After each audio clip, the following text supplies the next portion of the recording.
Hello and welcome to Greece for round 3 of the 2014 FIA European Rally Championship. It's the legendary Acropolis Rally, the rally of the gods, based in Loutraki on the Gulf of Corinth. And this spectacular scenery has played host to some of the world's great rally drivers in the event's 60-year history.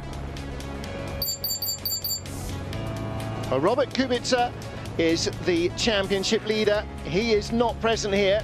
Esa-Pekka Lappi of Finland, tied with him on points then, takes over that spot ahead of Vasily Gryazin, the Russian, who is hot on his heels. Look at the amazing scenery. We're standing on a bridge, in the middle of a bridge on the Canal of Corinth, with Vasily Gryazin, second in the driver standings in the European Championship. Vasily, what's your feeling standing here? I'm feeling a little bit afraid because there is very high and it's not so comfortable for me. Of course, you're here for the Acropolis Rally 2014 edition. What's your opinion on the rally? The rally is very good, and there is very good that it's in the first day it's tarmac, and on the second day it's gravel. The tarmac roads here is very good. It's quite wide, and the gravel roads is very good. I very like it. Sometimes it's narrow, sometimes it's wide, and a lot of corners. Well, over its 60-year history, the Acropolis Rally, always based around the Gulf of Corinth in Greece, has had a reputation as the ultimate car breaker of all events. It's 65 kilometres west of Athens, just outside the city of Corinth and its massive canal. Well, last it was a European Rally Championship round back in 1968, when the Mark I Ford Escort would have been the new kid on the block and the weapon of choice. Which is going to win this year?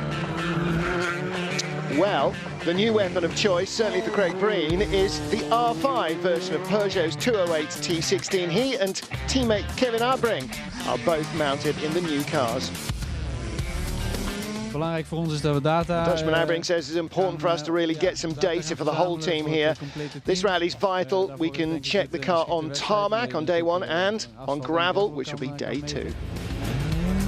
The flying Finn, Esa-Pekka Lappi, tops the championship point standings after winning last time out in Latvia. For me, first time here, so the tarmac seems to be quite slippery, and also the gravel is okay, it's more or less okay, but it will be rough for the second loop, so it will be a challenging weekend for sure. It's very early in the season, so it's not as hot and dusty as it might have been. This is Russian youngster Vasily Gryazin. He competes with a Latvian licence, and he worries that the tarmac stages will be just too quick for his Ford Focus S2000 to compete with the newer RRC and R5 cars. Poland's Kajtanovic is another rookie on the Acropolis. Kaite retired after a crash in Austria. He finished 4th in Latvia. And Brian Bouffier in his Citroën D3 RRC. The DS3 is likely to be one of the favourites. And this event marks the return of Bruno Magalhães, the former Portuguese champion. He's in for 6 rounds of the European Rally Championship. Well, Kevin Abreng starts well on the first stage, just 3.27 kilometres. He goes fastest through the qualifier, and he is first to choose his position for leg 1. I'm very surprised. I mean, new car, new team, new co-driver, new pace notes, everything new. But I'm so happy to be back. I mean, it's been 2 years since I drove a proper four-wheel drive car on tarmac. Ireland's Craig Breen, his teammate for the week, is second fastest through the qualifying stage, just 6/10 behind teammate Abreng. So it's an impressive start for the new Peugeot. Joint championship leader Esa-Pekka Lappi, third fastest, messed up the start a little, cost himself time that he was never able to make back in such a short tarmac test. 0.7 seconds behind Abreng, 0.1 then behind Breen. And Kajtan Kotanovic of Poland, the 4-time Polish national champion, 4th quickest through the stage. And of course, this helps decide who gets to go where on the road, because it decides the order in which they choose. Brian Bouffier, 6th quickest. He gets to terms with his DS3 RRC Citroën, 1.2 seconds off the pace. So Abreng choosing his starting position, and he goes for start number 3 on the road for the first of the 2 days of Rallye Acropolis. Craig Breen, well, he's not going to go earlier in the order. He chooses start draw number 4. Points leader Lappi going for 5th on the road. Katanovic looking for 10th. He'll end up choosing 6th, and Brian Bouffier chooses to start 7th. And the ceremonial start in the evening on the bridge, 80 meters above the stunning Corinth Canal. Let's hope they all leave the ramp in a straightforward manner.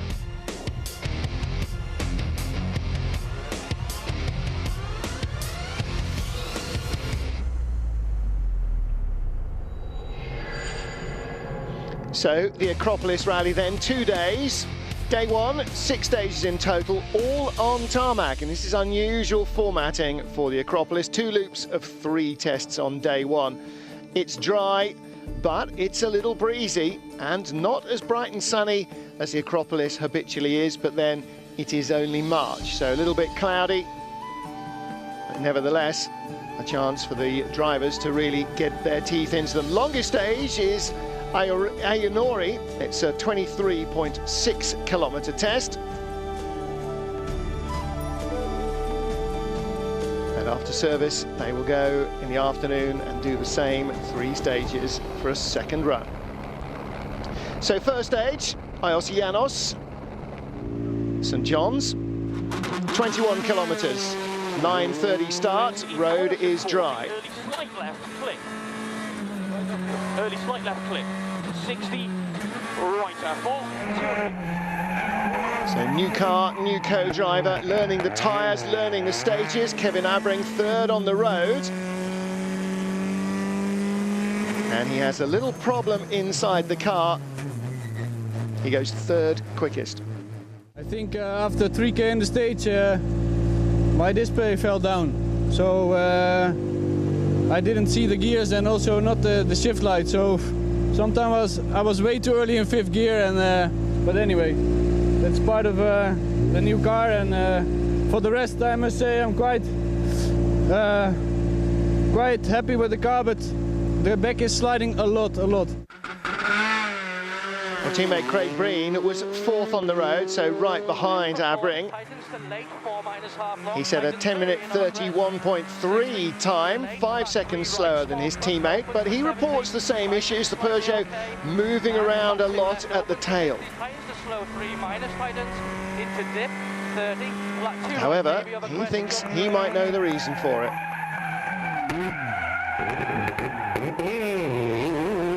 Quite tricky. The car was moving a lot in the rear. It's the first time I'm driving with 2 spares, so I had a bit of a moment over the finish line, but just trying to get a feeling, but I'm quite happy.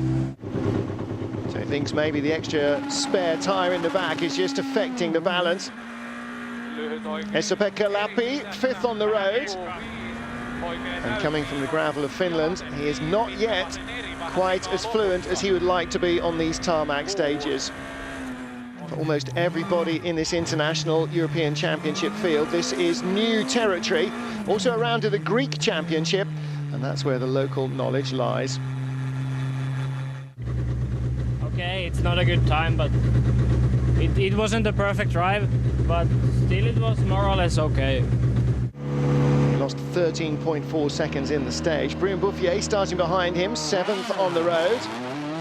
And as each car goes through the stage, clearing away more of the surface dust, that means the tar is getting a little cleaner, maybe a little grippier, maybe a little faster. Less oversteer there for sure. Abring still fastest though, Bouffier 0.8 faster at the end of the stage. A great start, always nice to start a rally with the fastest time. I think that's the same for everybody. The stage a little bit slippery, a lot of blind corners. Not easy on a first stage like that to find a rhythm for the event. So Brian Bouffier by 0.8 of a second ahead of Kevin Abring. Kai Katanovic in 3rd place. Sepp Wiegand in his Skoda Fabia in 4th ahead of Craig Breen. Lappi, the championship leaders, Fabia in 6th place, did not have a good stage at all. Well, stay with us, lots more day 1 action to come as we return to the Acropolis right after this.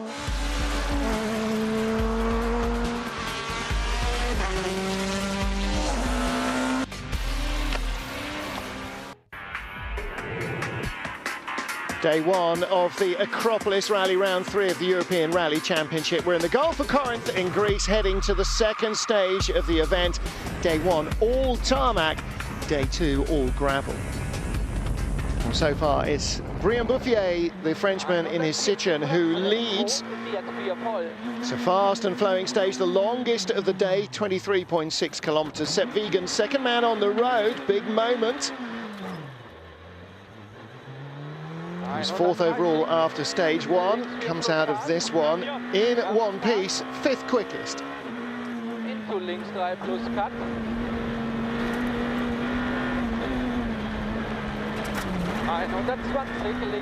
Not good, because in the beginning it was nice, but then I went off.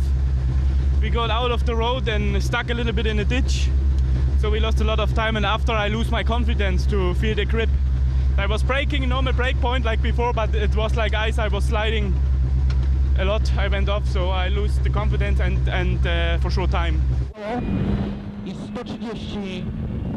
Poland's Kajtan Kajanovic, sixth man on the road.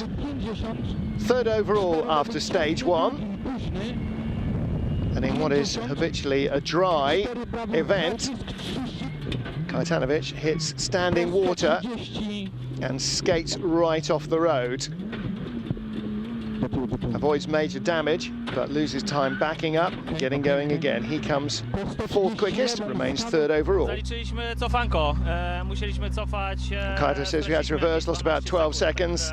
Some standing water wasn't supposed to be there, it wasn't raining. Now, you know, we'll go on to the next stage.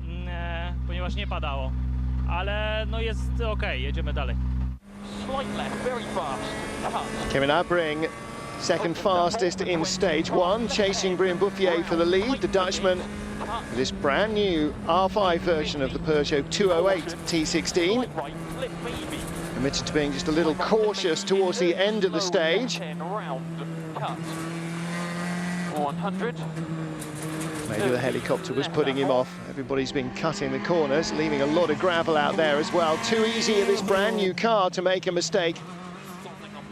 What about Brian Bouffier?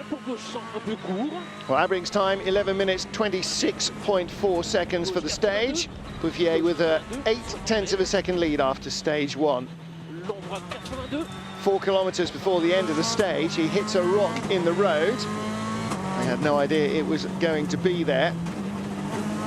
He gets to the end of the stage, but has picked up a right front puncture, and that costs him time. He'll drop to fourth place overall, 17.1 seconds behind the new leader. Had a puncture about 4 kilometers before the end of the stage. Hit a stone. Guess we didn't see that in the recce. Immediately